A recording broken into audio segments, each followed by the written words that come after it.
I've got about apparently 5 or 6 minutes to say the most useful things I can think of. I'm going to do my best. Um, the it was suggested that I distill things down to three items. I think I'll go with four, and I've tried. I think these are pretty important ones. Some of them are going to sound like, well, you've heard it before, but it's worth re-emphasizing. I think the first is you need to work, depending upon how well you want to do, and particularly if you're starting a company, you need to work super hard. So what does super hard mean? Well, when my brother and I were starting our first company, instead of getting an apartment, we just rented a small office and we slept on the couch. And we showered at the YMCA, and we're so hot up we had just one computer. So the website was up during the day, and I was coding at night, 7 days a week, all the time. And I sort of briefly had a girlfriend in that period, and in order to be with me, she had to sleep in the office. So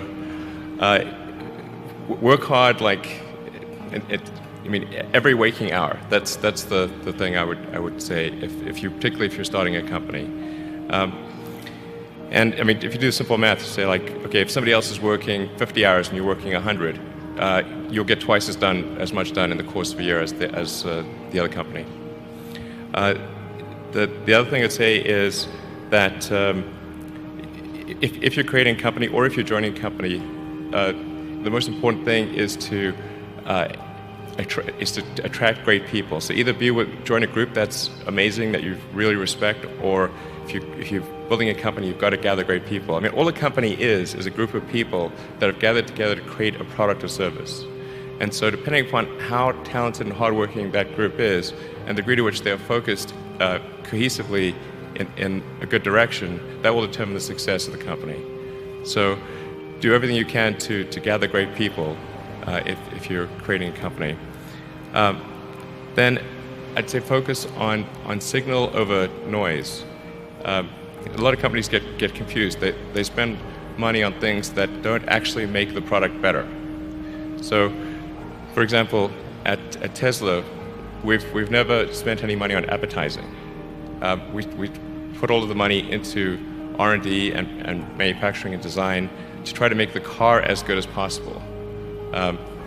And I think that's the way to go. So for any given company, just can keep thinking about, are these efforts that people are expending, are they resulting in a better product or service? And if they're not, stop those efforts.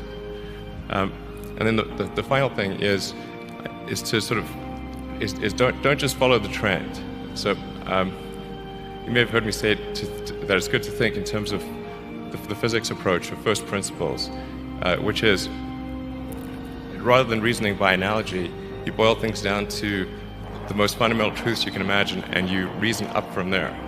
And this is a good way to figure out if something really makes sense, or if it's just what everybody else is doing. It's hard to think that way. You can't think that way about everything. It takes a lot of effort. But if you're trying to do something new, it's the best way to think. And that framework was developed by physicists to figure out counterintuitive things like quantum mechanics. So it's really a powerful method. Anyway, so that's, and then I think that the final thing I would encourage you to do is, now is the time to take risk. You don't have, you don't have kids. As you get older, your obligations increase. So and once you have a family, you start taking risk not just for yourself but for your family as well. It gets much harder to do things that might not work out. So now is the time to do that before you have those obligations. So I would encourage you to take risks now. Do something bold. You won't regret it. Thank you.